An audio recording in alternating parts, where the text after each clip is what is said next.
Good evening. Welcome to reporters times. నేను వివరణ్. నిత్యం మన ప్రోగ్రాంలో మనం చూస్తూనే ఉన్నాం. రిపోర్టర్స్ టైంలో ప్రతిరోజు కూడా తెలంగాణ రాష్ట్రంలో జిల్లాల వారీగా మా ప్రతినిధులు కూడా వాళ్ళ దగ్గర జరుగుతున్న సమస్యలను కానీ ఏ రోజుకు ఆ రోజు అప్డేట్స్ని మీకు అందిస్తూనే ఉన్నారు. ఈ రోజు జరుగుతున్న అప్డేట్స్ మా ప్రతినిధులు అందరూ కూడా వివరించడానికి, సమస్యలను పరిష్కరించడానికి కూడా అందరూ సిద్ధంగా ఉన్నారు. సో మొదటిగా మనం భద్రాద్రి కొత్తగూడెం వెళ్దాం. అయితే మా ప్రతినిధి శ్రీనివాస్ కూడా అందుబాటులో ఉన్నారు. సో అక్కడ జరుగుతున్న అప్డేట్ ఏంటంటే పాల్వంచ మండలం నాకర్ వద్ద నిర్మించిన చెక్ డ్యామ్ ఏడాది కూడా తిరక్క ముందే ప్రవాహంలో కొట్టుకుపోయింది. ప్రజాధనం దాదాపు 12,40,00,000 ప్రజాధనం కూడా నీటిలో కొట్టుకుపోయిందంటే అక్కడ ఆగ్రహం వ్యక్తం చేస్తున్నారు ప్రజలు.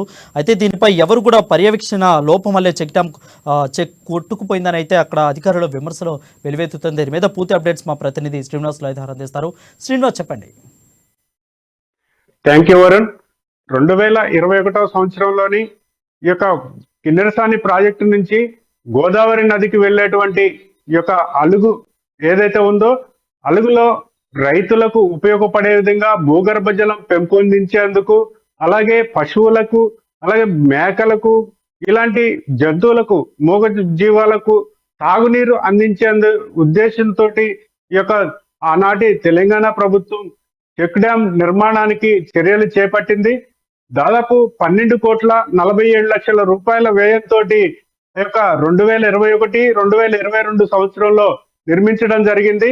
నిర్మించిన తర్వాత వచ్చినటువంటి వరదలు ఏవైతే ఉన్నాయో ఆ వరదలకు ఈ యొక్క చెక్ డ్యాము పూర్తిగా తునాతునుకలై నీటి ప్రవాహానికి కొట్టుకుపోవడం జరిగింది. అంటే దీన్ని చూస్తే ఈ యొక్క వరద వచ్చేటువంటి ఉధృతి ఏదైతే ఉందో, ఈ యొక్క అంటే ఎస్టిమేషన్ వేయడంలో అధికారుల వైఫల్యం చెందారా, లేక అక్కడ నిర్మాణం చేపట్టినటువంటి కాంట్రాక్టర్ ఎవరైతే ఉన్నారో ఆ కాంట్రాక్టర్ నాణ్యతా లోపాలతోటి నిర్మించడం వల్ల జరిగిందంటారా? అంటే ఏది ఏమైనప్పటికీ 12,47,00,000 మాత్రం ప్రజాధనం ఈ యొక్క గోదావరి ప్రవాహంలో కలిసింది అనటంలో ఏ విధమైన సందిగ్ధం లేదు. అది అలాంటి ఈ యొక్క ప్రజాధనాన్ని వృధా చేసినటువంటి వారు అధికారులు కావచ్చు, లేకపోతే కట్టినటువంటి కాంట్రాక్టర్ కావచ్చు, వచ్చినటువంటి అంటే ప్రతిపక్షాలు, నాటి ఆ అధికారంలో ఉన్న బీఆర్ఎస్ కి ప్రతిపక్షాలు ఏవైతే ఉన్నాయో వచ్చి చూసి వెళ్ళారే తప్ప ఎవరు కూడా దాని మీద కన్నేసి ఫిర్యాదులు చేసిన సందర్భాలు కూడా తక్కువే ఉన్నట్టుగా రైతులు ఆరోపిస్తున్నటువంటి నేపథ్యం ఉంది. ఇకనైనా ఆ యొక్క నిర్మాణాన్ని మళ్ళీ తిరిగి చర్యలు చేపట్టాలి. అలాగే నిర్మాణం కొట్టుకుపోవడానికి గల కారణం అధికారులు వైఫల్యం చెందారా, అంటే ఆ యొక్క వరద వచ్చేటువంటి ఉధృతిని ఎస్టిమేషన్ వేయడంలో అధికారుల వైఫల్యం చెందారా, లేక కాంట్రాక్టర్ నిర్మాణంలో నాణ్యత లేకపోవడం వల్ల జరిగిందా అనేది కూడా విచారించి ఆ యొక్క బాధ్యులైనటువంటి వాళ్ళపై చర్యలు తీసుకోవాలని చెప్పేసి కూడా ఈ యొక్క ప్రాంత రైతులు కోరుతున్నటువంటి పరిస్థితి ఉంది వరుణ్. ఇరిగేషన్ అధికారులు దీనిపై ఏ విధంగా స్పందిస్తున్నారు? ఏడాది కాకముందే అయితే బ్రిడ్జ్ కొట్టుకుపోయింది. సో ఇరిగేషన్ అధికారులు ఏ విధంగా స్పందిస్తున్నారు? వాళ్ళు అసలు ఎందుకు జరిగిందో చెప్పే ప్రయత్నం ఏమైనా చేస్తున్నారా? అంటే ఇంతవరకు కూడా ఆ ఛాయకి అధికారులు వచ్చినటువంటి సందర్భము వచ్చి చూసి వెళ్ళారే తప్ప, ప్రేక్షక పాత్ర వహిస్తున్నారనే తప్ప ఈ యొక్క పటిష్టమైనటువంటి చర్యలు తీసుకోవడంలో అధికారులు కావచ్చు, లేకపోతే ప్రభుత్వం కావచ్చు, ఈ యొక్క స్థానికంగా ఉన్నటువంటి రాజకీయ నాయకులు కావచ్చు, ఎవరైనా కూడా పట్టించుకోవడంలో వైఫల్యం చెందారని చెప్పేసి కూడా ఈ యొక్క ప్రాంత కిన్నెరసాని, అలుగు ఆయకట్టు ప్రజానికం, రైతులు అందరూ కూడా ఆరోపిస్తున్నటువంటి పరిస్థితి ఉంది వరుణ్. దీనికి అసలు పూర్తిగా బాధ్యులు ఎవరు? ఎక్కువగా మనం చూస్తున్నాం ఇరిగేషన్ మీద అయితే కొత్తగా వచ్చిన ప్రభుత్వం కూడా కొంతమేర దృష్టి పెట్టింది. సో దీనికి బాధ్యతలు ఎవరు? వీళ్ళని పట్టుకునే ప్రయత్నం ప్రభుత్వం చేస్తుందా? ఎలాంటి శిక్షలు పడే అవకాశాలు కనిపిస్తున్నాయి? అంటే ఉదాహరణకి చూసుకున్నట్టయితే వరుణ్, ఇప్పుడు 12,47,00,000 వ్యయంతో ఈ యొక్క చెక్ డ్యామ్ నిర్మించడం జరిగింది. కానీ ములకలపల్లి అంటే పాలవంచ మండలం పక్కనే ఉన్నటువంటి ములకలపల్లి మండలంలో మూకమామిడి ప్రాజెక్ట్ అనేది ఉంది. నాడు 5 దశాబ్దాల క్రితం ఏదైతే మూకమామిడి ప్రాజెక్టు ఈ యొక్క గిరిజన రైతాంగం కోసం, ఈ యొక్క రైతుల కోసం, ఈ గిరిజన రైతులు వాళ్ళ యొక్క వ్యవసాయానికి, సాగుబడికి ఉపయోగించేటువంటి సాగునీటి ప్రాజెక్టును నిర్మించినటువంటి నేపథ్యంలో 1-2 దశాబ్దాలు 3 దశాబ్దాలు ఆ యొక్క ప్రాజెక్టు నుంచి నీళ్లు అందించినటువంటి ప్రాజెక్టు తర్వాత కుచించుకుపోయింది. 3,500 ఎకరాలకు దాదాపు నీరు అందించేటువంటి ప్రాజెక్టు సీటు తోటి నిండిపోయింది. ఆ ప్రాజెక్టు కూడా ఈ 9 కోట్ల రూపాయలు చిల్లర ఆ ప్రాజెక్టు ఆ, ఎడమ కుడి కాలువ నిర్మాణాలకు నిధులు ఇచ్చింది తప్ప అంతకంటే ఇక్కడ వాగులో వరద కొట్టుకుపోయేటువంటి దానికి ఈ యొక్క 12,47,00,000 రూపాయలు శాంక్షన్ చేసి చెక్ డ్యాం నిర్మాణాన్ని చేపట్టింది. కానీ నాడు కట్టినటువంటి ప్రాజెక్టు ఈ చెక్కు చెదరలేదు. కానీ ఈ 12 కోట్ల రూపాయలు పెట్టి 12,47,00,000 పెట్టి నిర్మించినటువంటి ఏదైతే చెక్ డ్యామ్ ఉందో ఈ చెక్ డ్యామ్ పూర్తిగా తునకలైపోయి ఒక వరదకే తట్టుకోలేక గోదావరిలోకి కలిసిపోయినటువంటి నేపథ్యం ఉంది. ఇలాంటి ఈ యొక్క ప్రజాధనం వృధా అవుతున్నదని చెప్పేసి ప్రజలు ఈ యొక్క ప్రాంత రైతాంగం కూడా ప్రభుత్వం మీద నాటి ప్రభుత్వం మీద విమర్శలు గుప్పినటువంటి నేపథ్యం ఉంది. ప్రతిపక్షాలు ఏవైతే ఉన్నాయో వచ్చి చూసి వెళ్ళారు తప్ప ఫిర్యాదులు చేశారు తప్ప మళ్ళీ వాటి మీద చర్యలు తీసుకునే విధంగా ఫాలోఅప్ చేయలేదని చెప్పేసి కూడా ఈ యొక్క కిన్నెరసాని అలుగు రైతాంగం ఆరోపిస్తున్నటువంటి నేపథ్యం ఉంది వరుణ్.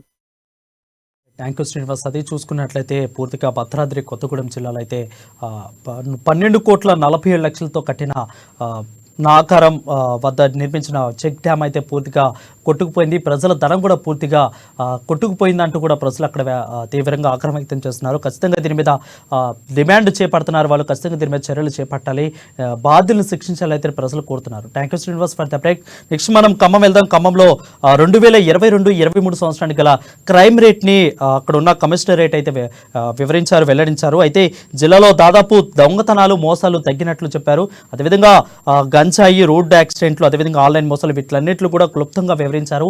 ఏది ఎంత మేర తగ్గింది, పెరిగింది, ఎంత శాతం మేర ఉంది అనేది వివరించారు. దీనిపై అప్డేట్స్ అందించడానికి మా ప్రతినిధి ఉపేంద్ర లైవ్లో అందుబాటులో ఉన్నారు. ఉపేంద్ర, చెప్పండి.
సంబంధించి ఏదైతే క్రైమ్ రేషియో ఉందో దీనిని నియంత్రించే కోసం ఖమ్మం జిల్లా పోలీస్ యంత్రాంగం వీటి నియంత్రణతో పాటు ఖమ్మం జిల్లాలో జరుగుతున్నటువంటి రాష్ట్ర స్థాయి కార్యక్రమాలతో పాటు కొంత ఏదైతే అటు పండుగలు, జాతరలు, పబ్లిక్ మీటింగ్స్ తో పాటు ధర్నాలు, రాస్తారోకోలు, ఇతర అనేక పబ్లిక్ కార్యక్రమాలన్నిటి కూడా సర్వీస్ అందారు. మరోవైపున డ్రంక్ అండ్ డ్రైవ్ పేరుతోటి యువతని నియంత్రించేందుకు అవగాహన సదస్సులు పెట్టడంతో పాటు హెల్మెట్ యొక్క ప్రాధాన్యతను వివరిస్తూ కార్యక్రమాలు చేపట్టడం కావచ్చు. రెడ్డిక అయితే ఉపేంద్ర, ఖమ్మం జిల్లాలో ఇంత మేర తగ్గడానికి క్రైమ్ రేటు కానీ ఇవన్నీ తగ్గడానికి ఓవరాల్గా చూసుకున్నట్లయితే కూడా ఖమ్మం జిల్లాలో దాదాపు మోసాలు కానీ దొంగతనాలు చాలా తగ్గినట్లు తెలుస్తుంది. సో ఇట్లన్నింటికి పోలీసులు సమీకృతంగా వాళ్ళందరూ సహకరించారు ప్రజలకు అనుకోవచ్చా? 150 కంపెనీలు కూడా ఖమ్మం జిల్లాకు పిలిపించి ఖమ్మం ఓ ప్రైవేట్ కాలేజీకి సంబంధించిన దాంట్లో 8,200 మంది నిరుద్యోగ యువతకి ఉపాధి కల్పించేందుకు కోసం ఖమ్మం జిల్లా పోలీస్ శాఖ ఆ రకమైనటువంటి కృషి చేసింది అనేటువంటిది కూడా మనం చెప్పుకోవచ్చు. ఇదే నేపథ్యంలో జిల్లాలో ఉన్నటువంటి ఎవరైతే శారీరక బలంగా ఉన్నవారు నేతలైతే ఎవరైతే ఉన్నారో అటు ఆర్మీలో కావచ్చు, ఇటు పోలీస్ శాఖలో కావచ్చు, జాబ్స్ కోసం అప్లై చేసి పేదలుగా మిగిలిపోయినటువంటి విద్యార్థులు ఎవరైతే ఉన్నారో వీళ్ళందరినీ కూడా సెలెక్ట్ చేసి వీళ్ళందరికీ కూడా ఖమ్మం జిల్లా యువతకి ఎటువంటి అవకాశం వచ్చినా సరే వాళ్ళకి నిరంతరపాయంగా వాళ్ళకి బెటర్ అందజేస్తూ ఫ్రీ కోచింగ్ ఇచ్చినటువంటి దాఖలు కూడా ఖమ్మం జిల్లా వ్యాప్తంగా పోలీస్ యంత్రాంగం చేసింది. దాదాపు జిల్లా చుట్టుపక్కల ఉన్నటువంటి అన్ని పోలీసు ప్రధాన రహదారుల్లో కూడా ఆ రకమైనటువంటి టీం ని నిరంతరపాయంగా పర్యవేక్షిస్తూ వీడియో కాన్ఫరెన్స్ ద్వారా ఖమ్మం జిల్లా సిపితో పాటు పోలీసు యంత్రాంగం అందరూ కూడా చేసినటువంటి కృషి అభినందనీయమని చెప్పేసి ఖమ్మం జిల్లా వ్యాప్తంగా ప్రజలు కూడా ప్రశంస వర్షం కురిపిస్తా ఉన్నారు. మరోవైపు నాటు ఖమ్మం విజయవాడ నుంచి తర్వాత ఖమ్మం నుంచి వెళ్తున్నటువంటి ట్రైన్స్ ఏదైతే ఉందో ఈ ట్రైన్స్ లో ప్రధానంగా డ్రగ్స్ తో పాటు ఇక్కడ ఉన్నటువంటి కొంత గంజాయికు సప్లై చేస్తున్నట్టు కూడా స్పష్టంగా పోలీస్ అధికారులు గుర్తించారు. ఇట్లాంటి వాటిని కూడా నియంత్రించేందుకు కోసం పోలీసు అనేక కృషి చేస్తా ఉన్నారు. గతంతో పోల్చుకుంటే హత్యలకు సంబంధించి స్వల్పంగా ఒక లాస్ట్ ఇయర్ తో పోల్చుకుంటే 2-3 కేసులు అదనంగా పెరిగినప్పటికీ ఓవరాల్ గా చూసుకుంటే ఖమ్మం జిల్లాకు సంబంధించిన దాంట్లో అన్ని నియంత్రణలో ఉంచి సాధ్యమైనంత సమర్థవంతంగా పనిచేస్తూ సాధ్యమైనంత త్వరగా వీటిని నియంత్రించేందుకు కోసం ఖమ్మం జిల్లా యంత్రాంగం మొత్తం కూడా పనిచేస్తుంది అనేటువంటిది కూడా స్పష్టంగా చెప్పుకోవచ్చు. అయితే గత లాస్ట్ ఇయర్ తో పోల్చుకుంటే ఈ సంవత్సరం ఖమ్మం జిల్లా వ్యాప్తంగా గంజాయి వాడకం సంఖ్య పెరిగిందనేసి అనేటువంటిది కూడా ఇప్పటికే సర్వేలు చెప్తా ఉన్నాయి. ఇటీవల కాలంలో పత్రికలకు వరుస కథనాలు కూడా ప్రచురితం అవుతా ఉన్నాయి. అది ఖమ్మం కొత్త బస్ స్టాండ్ వెనుక వైపు ఖాళీ స్థలంతో కావచ్చు, అటు తీటోన్ ప్రాంతంలో గ్రీన్ మార్కెట్ పరిధిలో కావచ్చు, మరోవైపున ఖమ్మానికి సంబంధించినటువంటి సరిహద్దులలో బోర్డర్స్లలో ఎక్కడైతే ఉందో అన్ని చోట్ల కూడా గంజాయి తాగే వారి సంఖ్య నిరంతరపాయంగా పెరుగుతుంది. ఈ స్మోకర్ని నియంత్రించేందుకోసం కూడా పోలీసు యంత్రాంగం ఆ టాస్క్ ఫోర్స్ డిపార్ట్మెంట్ వరకు ఎక్సైజ్ శాఖ మరో ట్రాఫిక్ పోలీసులు వీరందరూ కూడా సమన్వయపరుస్తూ ఖమ్మం జిల్లాలో ఉన్నటువంటి పోలీస్ యంత్రాంగం ఆ రకమైన కృషి చేయడం ఫలితంగా ఖమ్మం జిల్లాలో శాంతి భద్రతల పర్యవేక్షణ అనేది కూడా సమర్థవంతంగా కొనసాగుతుంది అనేటువంటిది కూడా మనం స్పష్టంగా చెప్పుకోవచ్చు. Right, thank you Upender. అది చూసుకున్నట్లయితే ఓవరాల్గా ఖమ్మం జిల్లాలో 2022-23 సంవత్సరానికి గాను కమిషనరేట్ క్రైమ్ వివరాలు అయితే వెల్లడించారు. దాదాపు కూడా తగ్గినట్లు కూడా ఖమ్మం జిల్లా ఓవరాల్గా తెలుస్తూ ఉంది. నెక్స్ట్ మనం నల్గొండ వెళ్దాం. నల్గొండలో మా ప్రతినిధి శ్రీనివాస్ రవిలో అందుబాటులో ఉన్నారు. ఉమ్మడి నల్గొండ జిల్లా ప్రజలకు ఎమ్మెల్యే కోమటిరెడ్డి రాజగోపాల్ రెడ్డి ఒక పిలుపునిచ్చారు. ఏ గ్రామంలో కూడా బెల్ట్ షాపులు ఉండకూడదని ఏకగ్రీవంగా తీర్మానం చేయాలని అయితే పిలుపునిచ్చారు. అసలు ఎందుకు అలాంటి నిర్ణయం తీసుకున్నారు? సో దీని మీద అప్డేట్స్ మా ప్రతినిధి శ్రీనివాస్ అందిస్తారు. శ్రీనివాస్, చెప్పండి. ఉమ్మడి నల్గొండ జిల్లా వ్యాప్తంగా చూసినట్లయితే 12 నియోజకవర్గాలకు గాను ప్రజాప్రతినిధులు సమస్యలను పరిష్కరించడానికి ప్రజల వద్దకు వెళ్తున్నటువంటి పరిస్థితి. కానీ మునుగోడు నియోజకవర్గం సంబంధించినటువంటి ఎమ్మెల్యే కోమటిరెడ్డి రాజగోపాల్ రెడ్డి మాత్రం నూతన విధానంలోని ఒక ఎక్సైజ్ పాలసీని వ్యతిరేకిస్తున్నారు. ఎక్సైజ్ పాలసీని వ్యతిరేకిస్తున్నారు అంటే గ్రామీణ ప్రాంతంలో ఎక్కడైతే వైన్ షాపులు ఉంటాయో అక్కడమే ఉండాలి వైన్ షాపులు. కానీ గ్రామీణ ప్రాంతంలో ప్రతి పల్లెల్లో బెల్ట్ షాపులు పెట్టి ప్రజల యొక్క ఆరోగ్యము ఇబ్బందికరమైన పరిస్థితి నెలకొంటుంది. అనేక మంది మహిళలు ప్రచారానికి వెళ్ళినప్పుడు ఎలక్షన్ ప్రచారం ముందు కూడా గతంలో నేను ఎమ్మెల్యేగా ఉన్నాను, ఆ తర్వాత ఎలక్షన్ ప్రచారంలో పోయినప్పుడు కూడా వాళ్ళ యొక్క గోడుని వినిపించినటువంటి పరిస్థితి. అనేక మంది గ్రామీణ ప్రాంతంలో తాగుతున్నటువంటి మద్యం ద్వారా అనేక మంది అనారోగ్యాలతో గురవుతున్నారు. అనేక మంది జబ్బులతో బారిన పడుతున్నారు. ఆరోగ్యశ్రీ అనారోగ్య పథకాలు పెట్టినటువంటి ప్రభుత్వాలు అనారోగ్యం గురి కాకుండా చూసుకోవాలి అనేది నా యొక్క లక్ష్యంగా పనిచేస్తున్నాను. కేవలం ప్రభుత్వాలే కాదు, ప్రభుత్వాలకు సంబంధించినటువంటి బడ్జెట్ తోటే కాకుండా సొంత డబ్బులతో తన యొక్క నియోజకవర్గంలో ఏ గ్రామం అయితే ఆ గ్రామంలో మద్యపాన నిషేధం గాని బెల్ట్ షాపులు గాని తీసేస్తాయో వారికి తన సొంత డబ్బులతో 5 లక్షల రూపాయలు ఇస్తారని కూడా ఇప్పటికీ పిలుపునిచ్చడం జరిగింది. ఇదే విషయాన్ని సంబంధించినటువంటి ఆ నియోజకవర్గ ప్రజలే కాకుండా ఉమ్మడి నల్గొండ జిల్లాలో ఉన్నటువంటి 12 నియోజకవర్గాల సంబంధించిన ప్రజలైతేనేమి ప్రజాప్రతినిధులు ఒక్కసారిగాను ముక్కుపై వేలేసుకుంటున్నారు.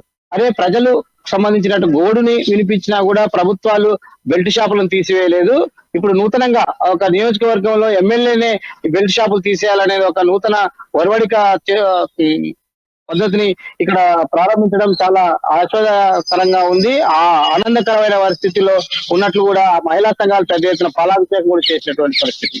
ఓవరాల్ గా చూసుకున్నట్లయితే మునుగోడు నియోజకవర్గం గత కొంతకాలంగా ఫ్లోరోసిస్ అయితేనేమి సంబంధించినటువంటి సాగునీరు సమస్యలతో విలువిలలాడుతున్నటువంటి మునుగోడు నియోజకవర్గంలో నేడు 19 సంవత్సరాలు గాను ఒక్కసారిగాను బెల్ట్ షాపులు పల్లెల్లో వెళ్ళటం వల్ల గ్రామీణ ప్రాంతంలో కూలి రైతులు సంబంధించినటువంటి పేదవాళ్ళు ఒక్కసారిగా బానిసలు అవుతున్నారు మత్తు పదార్థాలకు. దీని ద్వారా అనారోగ్యాలకు బారిన పడి పేద పిల్లలు కుటుంబాలు దూరం అవుతున్నటువంటి పరిస్థితి అని ఎమ్మెల్యే గారు గమనించి పూర్తి స్థాయిలో మునుగోడు నియోజకవర్గంలో మాత్రం ఖచ్చితంగా ఎక్సైజ్ వారికి ఆల్రెడీ ఉత్తర్వులు జారీ చేసినటువంటి పరిస్థితి. బెల్ట్ షాపులు ఎక్కడైతే వాళ్ళు వైన్స్ రిజిస్ట్రేషన్ చేసుకున్నారో అక్కడ మాత్రమే వైన్ షాప్ సంబంధించినటువంటి అమ్మకాలు మాత్రమే ఉండాలి. మిగతా సిండికేట్ ఏర్పాటు చేసి ఇక్కడ ఉన్నటువంటి మునుగోడు నియోజకవర్గంలో ఉన్న పలు మండలాల్లో ఎక్కడ ఎలాంటి సంబంధించినటువంటి లావాదేవీలు కానీ ఎలాంటి వైన్ షాపులకు సంబంధించిన బెల్ట్ షాపులకు కానీ చేసినట్లయితే వాళ్ళపై కఠిన చర్యలు ఉంటాయి. యాజ్ పర్ ఎక్సైజ్ పాలసీ ప్రకారం వైన్ షాపులు ఎక్కడ ఉన్నాయో అక్కడనే కొనుగోలు చేసుకోవాలి, అక్కడనే సంబంధించిన మద్యము సంబంధించినటువంటి తాగడానికి కానీ సంబంధించి ఏర్పాటు చేయాలి. కానీ గ్రామీణ ప్రాంతంలో ఉన్నటువంటి పల్లెల్లో గ్రామీణ ప్రాంతాలకు సంబంధించినటువంటి ఒక గ్రామానికి సంబంధించి చూసినట్లయితే సిండికేట్ గా ఏర్పాటు చేసి వైన్ షాపులు చీఫ్ లిక్కర్లు అమ్ముతున్నటువంటి పరిస్థితి. ఈ పద్ధతిని కొనసాగితే ఇప్పటికే వివిధ ప్రాంతాల్లో ఈ అనారోగ్యంతో ఉన్నారు. ఈ ఫ్లోరోసిస్ రకస్ ని బారిన పడినటువంటి మునుగోడు నియోజకవర్గం మరోసారి లిక్కర్ బారిన పడకుండా కాపాడడానికి తన వంతుగా కోమరెడ్డి రాజగోపాల్ రెడ్డి శాసనసభ్యులు మునుగోడు వారు ప్రయత్నం చేస్తున్నారని ఆ పెద్ద ఎత్తున ప్రజల్లోని హర్షధ్వానాలు వ్యక్తం అవుతున్నాయి. ఇదే పరిస్థితి ఓవరాల్ గా చూసినట్లయితే మునుగోడు నియోజకవర్గమే కాదు ఉమ్మడి నల్గొండ జిల్లాలో కూడా కొనసాగాలని వామపక్ష పార్టీలు అయితేనేమి ఇక్కడ ఉన్నటువంటి ప్రతిపక్ష పార్టీలు కూడా వారికి పెద్ద ఎత్తున అభివాదం తెలుపుతున్నారు. ఓవరాల్ గా 12 నియోజకవర్గాల్లో బెల్ట్ షాపులు మాత్రం ఎత్తివేస్తే గ్రామీణ ప్రాంతంలో ఉన్నటువంటి ప్రజల యొక్క ఆరోగ్యాలు కాపాడిన వాళ్ళు అవుతామని కూడా మిగతా ప్రజాప్రతినిధులు కూడా వాళ్ళు ఏకీభవిస్తున్నటువంటి పరిస్థితి. ఈ క్రమంలో ప్రజాప్రతినిధులు చేస్తున్నటువంటి సమస్యల పరిష్కారమే కాకుండా ముందస్తుగానే ప్రజలను ఆరోగ్యంగా ఉంచుకోవడం కొరకు బెల్ట్ షాపులు ఎత్తివేయాలనేది తమ డిమాండ్ అని చెప్తూ ఉన్నటువంటి పరిస్థితి. ఇది ఉమ్మడి నల్గొండ జిల్లాలోని మునుగోడు నియోజకవర్గం ఉన్నటువంటి పరిస్థితి. రైట్ అయితే బెల్ట్ షాపులు మూసివేతకు కార్యాచరణ త్వరలో ప్రకటిస్తామని అయితే కోమటిరెడ్డి రాజగోపాల్ రెడ్డి ప్రకటించారు. సో ఈ తేదీని ఎప్పుడు ప్రకటించే అవకాశాలు ఉన్నాయి?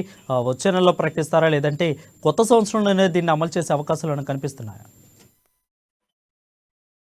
ఖచ్చితంగా మునుగోడు నియోజకవర్గ వ్యాప్తంగా చూసినట్లయితే 4 మండలాలకు సంబంధించినట్టు మునుగోడు నియోజకవర్గాల్లోని గతంలో సారా బట్టీలు పెట్టుకొని గ్రామీణ ప్రాంతాల తండాల వాసులు కూడా ఉన్నటువంటి పరిస్థితి. వాళ్ళు అనారోగ్యంతో ఉన్నారని గత ప్రభుత్వం కూడా ఇప్పటికు సారా తోటి అయితేనేమి బట్టీలని నిషేధించడం జరిగింది. వారికి గ్రామీణ సంబంధించినటువంటి సన్నకారు రైతుల లాగా వారికి వచ్చిన రుణాలు కూడా ఇవ్వడం జరుగుతుంది. అయితే ఇప్పుడు బెల్ట్ షాపులు మాత్రం ఏరులై పారుతున్న క్రమంలో కూడా ఒక పాలసీని సొంత డబ్బులతోటి కూడా ఇప్పటికే రాజగోపాల్ రెడ్డి ఏదైతే గ్రామాల్లో ఏదైతే వైన్ షాపులకు సిండికేట్ ఏర్పాటు చేస్తారో 5 లక్షల సొంత డబ్బులతో పెట్టి ఆ గ్రామానికి సంబంధించినటువంటి వారికి ఏదైనా నిరుపేదలకు ఇస్తాం తప్పితే కానీ ఇక్కడ బెల్ట్ షాపులు ఉండకూడదు అనేది మాత్రం ఇప్పటికే తీర్మానం చేశారు. ఓవరాల్ గా ఉన్నటువంటి నియోజకవర్గంలో ఉన్నటువంటి అన్ని గ్రామాలకు ఇప్పటికే ఎలక్షన్ సంబంధించినట్టు బిఫోర్ ఏదైతే చెప్పామో అదే చేస్తున్నాం. కాబట్టి ప్రజలకు అనారోగ్యంతో గురి కాకుండా బెల్ట్ షాపులను తీసివేయాలనేది రాజగోపాల్ రెడ్డి వారు చేసినటువంటి పరిస్థితి. ఇప్పటికీ ఎలక్షన్ అధికారులకు ఉత్తర్వులు గతంలో ఇచ్చాము. ఇప్పుడు కూడా ఎక్సైజ్ సంబంధించిన అధికారులు కూడా ఉత్తర్వులు జారీ చేశాం. ఎవరైతే ఈ గ్రామ స్థాయిలోని ఎవరైతే ఉల్లంఘిస్తున్నారో వారిపై కేసులు జరిగింది. గెలిచిన తర్వాత మునుగోడు నియోజకవర్గం వచ్చిన ఫస్ట్ పర్యటనలోనే తను చెప్పినటువంటి వాగ్దానాన్ని నెరవేరుస్తున్నాను, ఈ మునుగోడు నియోజకవర్గ ప్రజలకు బెల్ట్ షాపులు లేకుండా చేస్తానని చెప్తూ ఫస్ట్ అతను పర్యటించిన రోజే ఎలక్షన్ లో చెప్పిన వాగ్దానాన్ని పూర్తిగానే ఎక్సైజ్ అధికారులకు కూడా వివరించడం జరిగింది. ఉన్న పోలీస్ స్టేషన్లకు కూడా ఏదైనా గ్రామీణ ప్రాంతంలో ఒక్క బెల్ట్ షాపులు వచ్చినా క్రిమినల్ కేసులు కానీ వాళ్ళకి చట్టరీత్యా చర్యలు తీసుకోవాలి. వైన్ షాప్ ఎక్కడైతే టెండర్ ఉంటుందో అక్కడనే ఉండాలనేది ఆయన ఓవరాల్ గా ఆ రివ్యూ సంబంధించినట్టు మునుగోడు నియోజకవర్గం రివ్యూలో చెప్పినటువంటి మొట్టమొదటి విషయంగా చెప్పుకోవచ్చు. శ్రీనివాస్ అయితే బెల్ట్ షాపులు మూసేసే వారికి అంటే వాళ్ళ జీవనాధారం ఇంకా అదే కాబట్టి కోమటిరెడ్డి రాజగోపాల్ రెడ్డి ఏదన్నా ప్రత్యామ్నాయం వాళ్ళకు చూపించే అవకాశాలు ఉన్నాయా లేదంటే వాళ్ళు ఇంకంతే వదిలేసేస్తారు? గ్రామీణ ప్రాంతంలోని బెల్ట్ షాపులకు ప్రభుత్వ పరంగా ఎలాంటి పర్మిషన్ లేదు, గతంలో చూసుకున్నా ఇప్పుడు చూసుకున్నట్లయితే. అయితే గ్రామానికి సంబంధించినటువంటి వారు ఏకంగా సిండికేట్ల ద్వారా ఒక ఏర్పాటు చేసుకొని వైన్ షాపుల్లాగా పెట్టుకున్నటువంటి పరిస్థితి. ఆ సిండికేట్ సంబంధించినటువంటి వ్యవస్థను రద్దు చేసి ఆ గ్రామానికి సంబంధించినటువంటి వారు ఏకగ్రీవం తీర్మానం చేస్తే సొంత డబ్బులు మాత్రం 5 లక్షల రూపీస్ ఆ గ్రామానికి ఇస్తాము, పూర్తిగా ఎవరైతే అక్కడ ఉంటారో వారి నిరుద్యోగులకు సంబంధించిన కానీ ఎవరైతే అనారోగ్యానికి గురైనటువంటి వైద్యానికి ఉపయోగించుకోవాల్సిన ఈ 5 లక్షలు మాత్రం ఉంటుంది. కాబట్టి మున్ముందు ఈ నియోజకవర్గంలో ఎవరైతే పేదలకు నిరుపేదలకు అనారోగ్య బారిన పడే వారికి కూడా స్వచ్ఛందంగా ముందుకు వచ్చి సేవ చేసే కార్యక్రమాలు కూడా ఏర్పాటు చేస్తామనేది రాజగోపాల్ రెడ్డి చెప్పినటువంటి పరిస్థితి. Thank you Srinivas. అది చూసుకున్నట్లయితే ఉమ్మడి నల్గొండ జిల్లాలో కూడా ఖచ్చితంగా దీని మీద కార్యాచరణ రూపొందిస్తాం, ఉమ్మడి నల్గొండ జిల్లా వ్యాప్తంగా కూడా దీన్ని కార్యాచరణ రూపొందిస్తామని అయితే కోమటిరెడ్డి రాజగోపాల్ రెడ్డి చెప్తున్నారు. పూర్తిగా బెల్ట్ షాపుల మీద ఉక్కుపాదం మోపుతున్నట్లయితే అని తెలిపారు. సో నెక్స్ట్ మనం వరంగల్ వెళ్దాం. వరంగల్లో కొన్ని రోజుల నుంచి మనం చూస్తూనే ఉన్నాం, ఎలక్షన్స్ ముందు నుంచి కూడా దీని మీద ఈ పెద్ద ఎత్తున విమర్శలు వెల్లువెత్తుతున్నాయి. మేడిగడ్డ బ్యారేజీ కుంగుబాటు. అయితే దీని మీద అయితే రాష్ట్ర వ్యాప్తంగా కూడా ఎన్నో చర్చలు ఎన్నో కార్యక్రమాలు మనం చూస్తూనే ఉన్నాం. సో ఈ రోజు ప్రత్యేకంగా మంత్రుల బృందం కొన్ని కమిటీలు కూడా అక్కడికి వెళ్ళి పీపీటీ ప్రజెంటేషన్ అయితే చేసింది. పవర్ పాయింట్ ప్రజెంటేషన్ చేసి వివరంగా ఎందుకు ఎలా అనేది వివరించారు. సో ఒక్కొక్క నేత ఒక్కొక్క మంత్రి ఒక్కొక్కలాగా మాట్లాడారు. అయితే ఇంజనీర్లు అధికారులపై మాకు ఎలాంటి ద్వేషం లేదని శ్రీధర్ బాబు అంటే, ఖచ్చితంగా మేడిగడ్డ నిర్మాణంలో గత ప్రభుత్వ రూల్స్ పాటించలేదని అయితే పొంగులేటి శ్రీనివాస్ రెడ్డి అన్నారు. అదేవిధంగా ఉత్తమ్ కుమార్ రెడ్డి కానీ పొన్నం ప్రభాకర్ వీళ్ళందరూ మంత్రులు కూడా అక్కడికి వెళ్ళి సందర్శించి దాని మీద కొంత వ్యాఖ్యలు అయితే చేశారు. ఏం వ్యాఖ్యలు చేశారు, ఎందుకు చేశారు, సో అటు నిజమెంతో ఉండి అధికారులు వచ్చారా రాలేదా, దీని మీద పూర్తి అప్డేట్స్ మా ప్రతినిధి స్వామి అందిస్తారు. స్వామి చెప్పండి.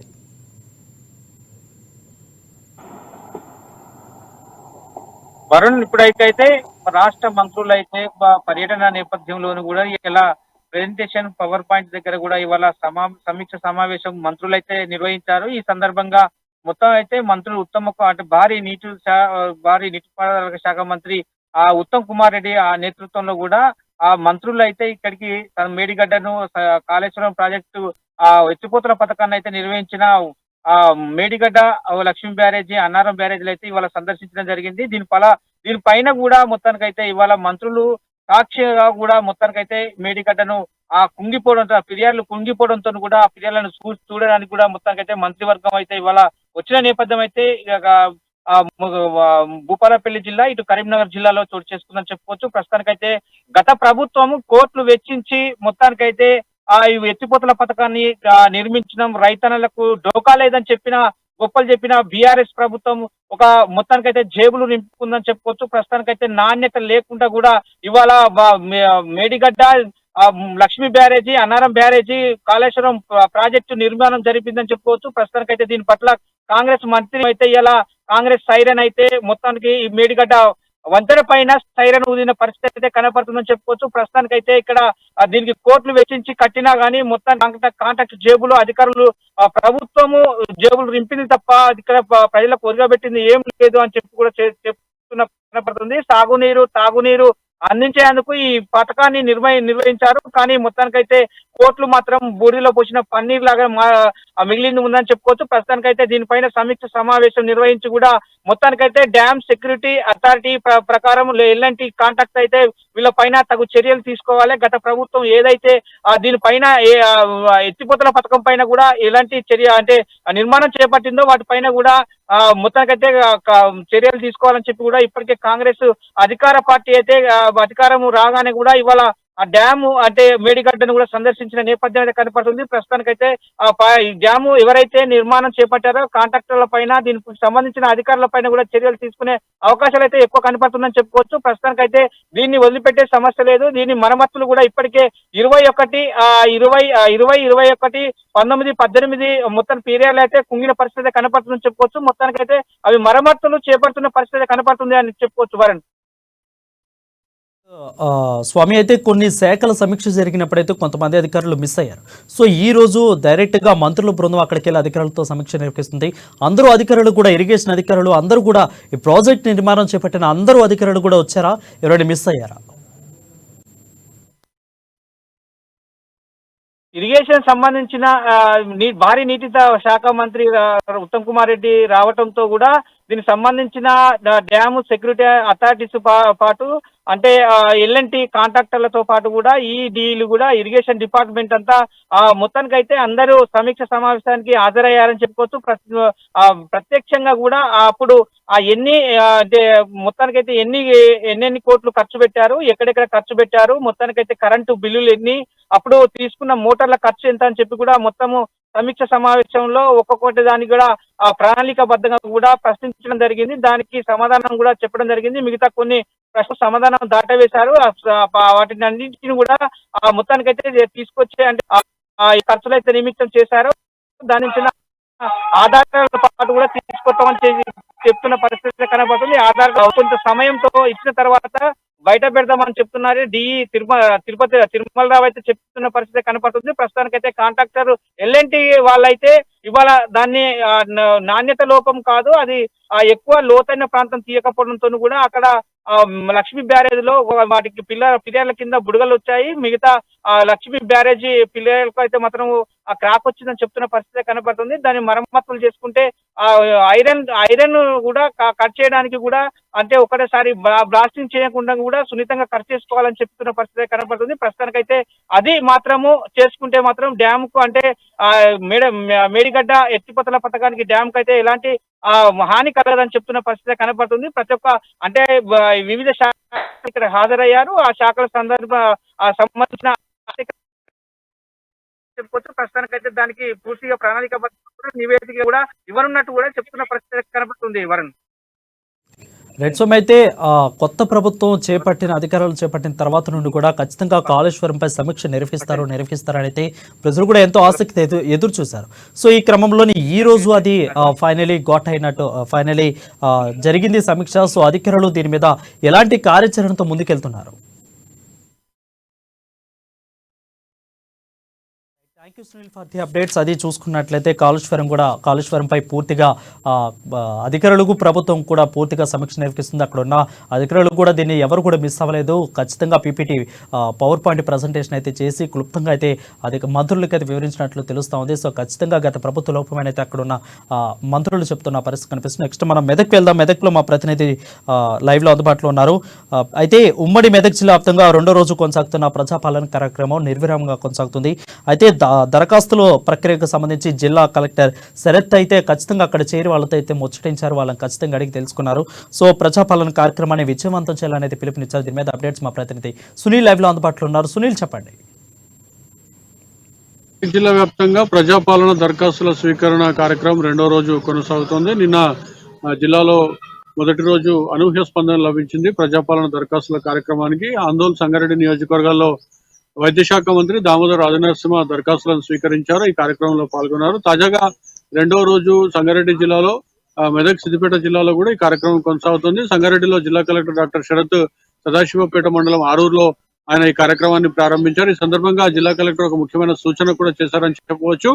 ఎవరైనా కూడా దరఖాస్తులను ప్రైవేట్ వ్యక్తుల వద్ద ప్రజాపాలన అదేవిధంగా 6 గ్యారంటీలకు సంబంధించినటువంటి దరఖాస్తులను ప్రభుత్వం ఉచితంగా అందజేస్తుంది. జిరాక్స్ సెంటర్ల యజమానుల కానుండి ప్రైవేట్ వ్యక్తులు ఎవరైనా ఈ ప్రజాపాలన దరఖాస్తులను అమ్మితే కనుక కఠిన చర్యలు తీసుకుంటామని కూడా హెచ్చరించారు. ప్రజలు ఎవరు కూడా డబ్బులు వెచ్చించి కొనుగోలు చేయొద్దు, ప్రభుత్వం ఉచితంగా ఇస్తుంది, మీరు దరఖాస్తులను నింపి అధికారులకు అందజేయాలని చెప్పి కూడా ఆయన జిల్లా కలెక్టర్ డాక్టర్ శరత్ ముఖ్యమైనటువంటి సూచన చేయడం జరిగింది. మరోవైపు మనము నిన్న జరిగినటువంటి ప్రజాపాలన దరఖాస్తుల స్వీకరణ కార్యక్రమము నిన్న సాయంత్రం 7 గంటలకు మొదటి రోజు ముగిసింది. నిన్నటి వరకు మనం చూసుకున్నట్లయితే దాదాపుగా జిల్లాలో 20,556 దరఖాస్తులు వచ్చాయి. మరోవైపు రెండవ రోజు కూడా జిల్లా మొత్తంలో కూడా 25 మండలాలకు ఉన్నాయి. అదేవిధంగా 8 మున్సిపాలిటీల పరిధిలో 99 బృందాలు ప్రజాపాలన దరఖాస్తు స్వీకరణ కార్యక్రమంలో పాల్గొంటున్నారు. మొత్తం 3,644 కేంద్రాలను సైతం అధికారులు ఏర్పాటు చేసినటువంటి పరిస్థితి. మరోవైపు నిన్న అదేవిధంగా ఈరోజు చూసుకున్నట్లయితే 117 గ్రామ సభలు కూడా ఏర్పాటు చేశారు. మరోవైపు మున్సిపాలిటీ పరిధిలో 26 సభలను కూడా ఏర్పాటు చేసి దరఖాస్తులను స్వీకరిస్తున్నటువంటి పరిస్థితి మనకు కనిపిస్తుంది. ఇప్పటికే జిల్లా కలెక్టర్ డాక్టర్ శరత్ స్పష్టమైనటువంటి ఆదేశాలు ఇచ్చారు. ఖచ్చితంగా అధికారులంతా కూడా ప్రజల వద్దకు వెళ్లి దరఖాస్తులు స్వీకరించాలి, ఎలాంటి లోటుపాట్లను కూడా సహించే పరిస్థితి లేదని చెప్పి కూడా ఆయన హెచ్చరించడం జరిగింది. సిద్దిపేటలో అయితే జాయింట్ కలెక్టర్ శ్రీనివాస్ రెడ్డి దరఖాస్తుల స్వీకరణ కార్యక్రమంలో పాల్గొంటున్నటువంటి పరిస్థితి ఉంది. మొత్తానికైతే అనూహ్య స్పందన లభిస్తోంది. ఎందుకంటే గత 10 ఏళ్ల బీఆర్ఎస్ టీఆర్ఎస్ పాలన చూసుకున్నట్లయితే సంగారెడ్డి జిల్లాలోనే 20,556 దరఖాస్తులు వచ్చాయంటే ముఖ్యంగా మనకు తెలుస్తుంది ప్రజా ఇబ్బందులు పడుతున్నారు. మరోవైపు ఎంత మేరకు ప్రజలకు అవసరాలు ఉన్నాయి, వాళ్ళకి అందిస్తున్నటువంటి పథకాలు ఏ విధంగా అందుతున్నాయని మనం ఒకసారి పరిశీలించినట్లయితే నిన్న వచ్చినటువంటి మనకు ఎక్కడెక్కడ కేవలం సంగారెడ్డి జిల్లాలో వస్తారంటే ప్రజలు ప్రజలకి గతంలో ప్రభుత్వానికి దూరాన్ని అదేవిధంగా అధికారులకు ప్రజలకు దూరాన్ని అంచనా వేయవచ్చు. ఈ ధర అంటే జనవరి 6వ తేదీ వరకు దరఖాస్తు మరోవైపు నిరంతర ప్రకటించాలంటే ప్రజలు మున్సిపాలిటీలు అదేవిధంగా గ్రామ పంచాయతీ ప్రజలు కూడా నేరుగా దరఖాస్తు చేయవచ్చు. 6వ తేదీ వరకు అధికారులు దరఖాస్తు చేసుకుంటారు. అయితే వారికి అందించిన పథకాలు గొప్పగా చెప్తున్నటువంటి గత పాలకులు ప్రస్తుతం ఉన్నటువంటి పరిస్థితి మనం వేరే చేసుకున్నట్లయితే దరఖాస్తు చేస్తారంటే ఏ మేరకు పథకాలకు దూరంగా ఉన్నారో స్పష్టంగా భావించబోతే అధికారులకు అదేవిధంగా ప్రజలు బీఆర్ఎస్ పాలకులకు ఉన్నటువంటి వ్యత్యాసం దూరాన్ని కూడా పరిశీలిస్తే దరఖాస్తు ప్రజలకు చాలా అర్థంగా కూడా ప్రజాప్రతినిధుల చెట్టు కార్యాలయాలు కార్యాలయాలు ప్రభుత్వ కార్యాలయాలు కూడా ఏ సమస్య పరిష్కరించారు. గతంలో అధికారులు బీఆర్ఎస్ చాలా చేసి కానీ రేవంత్ రెడ్డి అదేవిధంగా కాంగ్రెస్ అధికారులతో ప్రజలకు దరఖాస్తు స్వీకరించినట్లయితే నిన్న మనం చూసుకున్నాం. ఆందోళన మంత్రి రామోజీ రాజనాథ్ వృద్ధుల ఎందుకంటే తమ దరఖాస్తు కానీ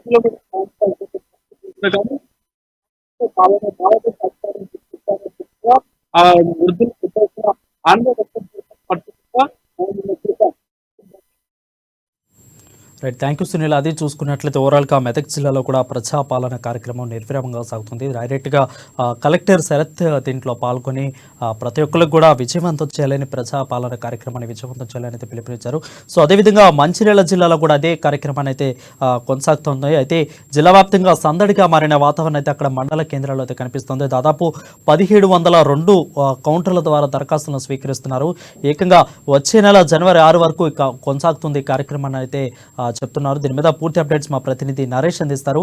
నరేష్, చెప్పండి. హామీల ఏదైతే ఉందో 6 గ్యారంటీ హామీల పథకంలో భాగంగా ఈ రాష్ట్ర ప్రభుత్వం ప్రతిష్టాత్మకంగా చేపట్టినటువంటి ఈ ప్రజాపాలన కార్యక్రమం జిల్లా వ్యాప్తంగా ఎంతో సందడి నెలకొందని చెప్పవచ్చు. తొలి రోజు ఏదైతే ప్రారంభమైనటువంటి నిన్నటి నుంచి ప్రారంభించిన ఈ ప్రజాపాలన కార్యక్రమంలో భాగంగా దరఖాస్తులకు సంబంధించి మహిళల యొక్క దరఖాస్తులు తీసుకునేందుకు పెద్ద ఎత్తున తరలి వచ్చారని చెప్పొచ్చు. ఇటు ఇక్కడ ఏ కౌంటర్ల వద్ద చూసినా అంటే ఇప్పుడు మంచిర్యాల జిల్లా వ్యాప్తంగా సుమారు 311 మంది 311 గ్రామ పంచాయతీలు ఉన్నాయి. దీంతో పాటు ఇటు 7 మున్సిపాలిటీలు ఉన్నాయి. మున్సిపాలిటీల వారిగా వార్డుల వారిగా ప్రత్యేక కౌంటర్లు కూడా ఏర్పాటు చేశారు. మరి దీనికి సంబంధించి మహిళలకు పురుషులకు వేరు కౌంటర్లు ఏర్పాటు చేశారు. దీనికి సంబంధించి మహిళలు పెద్ద ఎత్తున తరలి వచ్చి దరఖాస్తు చేసేందుకు దరఖాస్తు ఫారాలు తీసుకునేందుకు పెద్ద ఎత్తున తరలి వచ్చారు. మరి దీనికి ఈ దరఖాస్తు ఫారాలను అనేది ప్రభుత్వం తరపు నుంచి ఆయా కౌంటర్లలో ఉచితంగా అందజేస్తున్నారు. అయితే జిల్లా వ్యాప్తంగా తొలి రోజుకు సంబంధించి దరఖాస్తులను సుమారు మండలాల వ్యాప్తంగా 8,000కు పైగా దరఖాస్తులు అందడంతో ఇటు మున్సిపాలిటీ పరిధిలో ఉన్నటువంటి పరిధిలో సుమారు 14,000కు పైగా దరఖాస్తులు అందజేశాయని మొత్తంగా చూసుకుంటే 23,315 దరఖాస్తులు మంచిర్యాల జిల్లా వ్యాప్తంగా దరఖాస్తులు వచ్చాయని అధికారులు తెలిపారు.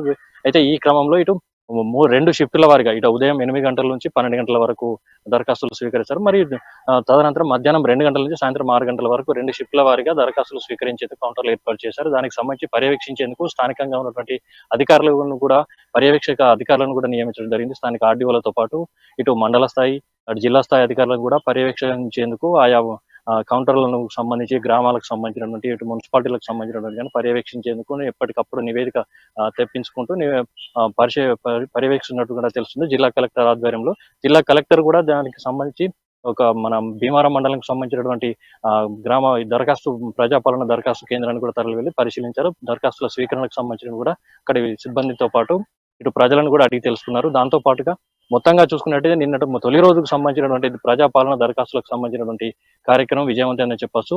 ముఖ్యంగా రేషన్ కార్డులకు సంబంధించినటువంటి ఇటు మహాలక్ష్మి పథకానికి సంబంధించినటువంటి రైతు భరోసాకు సంబంధించినటువంటి కావచ్చు, గృహలక్ష్మికి సంబంధించినటువంటి చేయుత పథకానికి సంబంధించి మొత్తంగా చూసుకుంటే విశేష స్పందన లభిస్తుంది. కొన్ని ప్రాంతాల్లో అయితే దరఖాస్తుల కొరత ఏర్పడినటువంటి చెప్పవచ్చు.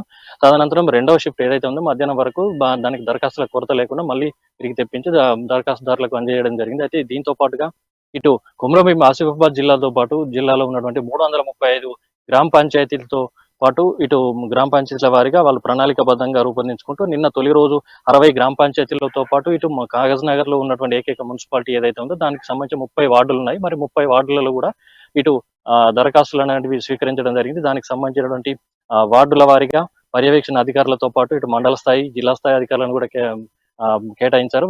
దానితో పాటు ఇటు జిల్లా కలెక్టర్ హేమంత్ సహదేవరావు కూడా గ్రామీణ ప్రాంతాలతో పాటు ఇటు గిరిజన ప్రాంతాలు ఎక్కువగా ఉండడంతో 2 షిఫ్ట్ల వారీగా దానికి దరఖాస్తులు తీసుకునేందుకు సమయం కేటాయించడంతో వారికి ముందుగా దరఖాస్తు ఫారాలను నింపేందుకు అవగాహన లోపం ఉండడం వల్ల మొట్టమొదటిగా అవగాహన కార్యక్రమాలు చేపట్టడం జరిగింది. ఫస్ట్ ముందుగా గ్రామ పంచాయతీలో ఉన్నటువంటి మా గ్రామ ప్రజలకు వార్డుల వారీగా ఇటు అవగాహన కార్యక్రమాలు ఏర్పాటు చేసి దరఖాస్తు ఫారాలను నింపే విధంగా ఏ విధంగా నింపాలి, దానికి ఏమేమి జత చేయాలి, దానికి సంబంధించినటువంటి ఆధారాలకు సంబంధించినటువంటి దరఖాస్తు ఫారాలతో జత చేయాల్సినటువంటి కాగితాలకు సంబంధించినటువంటి అన్ని ప్రజలకు అవగాహన కల్పించి తదనంతరం దరఖాస్తులు అనేది స్వీకరిస్తున్నారు. అయితే గిరిజన ప్రాంతంతో ఎక్కువగా ట్రైబల్ ఏరియాలు ఉన్నారు. అంటే గిరిజనులు ఎక్కువగా ఉన్నటువంటి ప్రాంతంలో మారుమూల ప్రాంతాల్లో ఉన్నటువంటి వారు కానీ వారి కూలి పనులకు వెళ్ళే వారు ఉన్నటువంటి సందర్భంలో ఇటు దినసరి కూలీలకు కూడా దానికి అవగాహన లోపం ఉండడంతో ముందుగా అవగాహన కార్యక్రమాలు నిర్వహించిన తదనంతరం దరఖాస్తులు స్వీకరిస్తున్నాడు. తొలి రోజు కుమ్రంభీం ఆసిఫాబాద్ జిల్లా వ్యాప్తంగా 6,188 దరఖాస్తులు అందాయని అధికారులు తెలిపారు. మొత్తంగా చూసుకుంటే రాష్ట్ర ప్రభుత్వం ప్రతిష్టాత్మకంగా చేపట్టినటువంటి ఈ ప్రజా పాలన కార్యక్రమం అనేది విజయవంతంగా కొనసాగుతుందని చెప్పొచ్చు. ఏదైతే ప్రభుత్వ పథకాలు ప్రజలకు చేరువలో ఉండేందుకు ప్రజల వద్దకే పాలన అనేటువంటి నినాదంతో ముఖ్యమంత్రి రేవంత్ రెడ్డి చేపట్టినటువంటి కార్యక్రమం ఇటు మంచిర్యాల జిల్లాతో పాటు ఆసిఫాబాద్ జిల్లాలో కూడా విజయవంతంగా కొనసాగుతుందని చెప్పవచ్చు. మొత్తంగా చూసుకుంటే తొలి రోజు అయితే విజయవంతంగా కొనసాగింది. రెండవ రోజు నుంచి కూడా నేటి కూడా ఇటు జిల్లా అధికారులు కూడా ఇటు ఏ అయితే మారుమూల ప్రాంతాలు ఉన్నటువంటి గిరిజన ప్రాంతాలతో పాటు పంచాయతీలలో కూడా పర్యటించి దానికి దరఖాస్తుల స్వీకరణకు ఇబ్బందులు తలెత్తున్నటువంటి అంశాలను కూడా సిబ్బందితో పాటు ఇటు ప్రజలను కూడా అడిగి తెలుసుకున్నటువంటి పరిస్థితులు మనం చూడొచ్చు. అయితే దీనికి సంబంధించి ఏదైనా సమస్యలు తలెత్తితే ముందుగా స్థానికంగా ఉన్నటువంటి అధికారులను సంప్రదించి వారికి ఉన్నటువంటి అనుమానాలను నివృత్తి చేసుకుని దరఖాస్తును చేయాలని చెప్పేసి అధికారులు కూడా సూచించినట్టుగా తెలుస్తుంది. రైట్ నరేష్, అయితే పార్టీలకు అతీతంగా దీంట్లో పార్టిసిపేషన్ చేస్తున్నారా, లేదంటే పార్టీల వారిగానే ఇస్తున్నారా, అందరూ కూడా పార్టిసిపేషన్ చేస్తున్నారా?